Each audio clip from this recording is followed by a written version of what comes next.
Let's go over to the technology side of things. Since there's this new burgeoning marketplace, and I don't think it's new to some people that are already in this industry, it's called RegTech. I'm going to throw this over to the CTO that is living and breathing this every day. What is RegTech there, Paul, and why is it so big? In short, it's regulatory monitoring, reporting, and compliance in a digital world. And for us, again, if I go back to that travel rule, that really changed the landscape of where a lot of venture capital started to come into the blockchain and cryptocurrency space.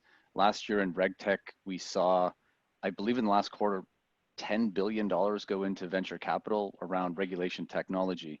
For us, well, from a cost perspective, when you think about it from a financial institution standpoint, they need regulation technology to remove the cost barrier against any money laundering and counterfeit terrorism.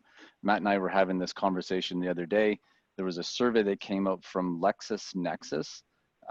It was an industry survey and report where private banks and banks in general with over $1 billion under management carry an average of $900,000 to manage their compliance. So regulation technology can remove that barrier from an actual institutional standpoint, but in general, it's about digitizing the regulatory monitoring and reporting and compliance measures for in various jurisdictions and globally. Perhaps I'll pass it over to Matt if you want to add anything further to that.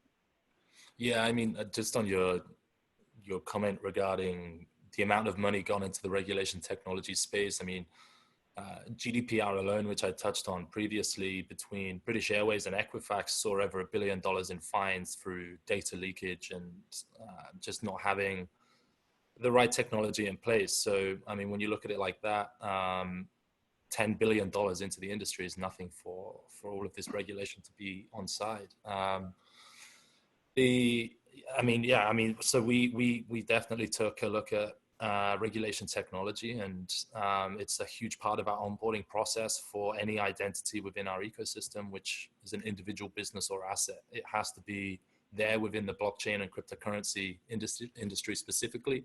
This is why we saw the very quick boom and doom of the cryptocurrency industry, because it was all unregulated. There was no regulation technology around any of these Ethereum-based smart contract platforms or any of these cryptocurrencies that were traded through any country. So it quickly went up and quickly went down, and we're seeing the rebuild right now.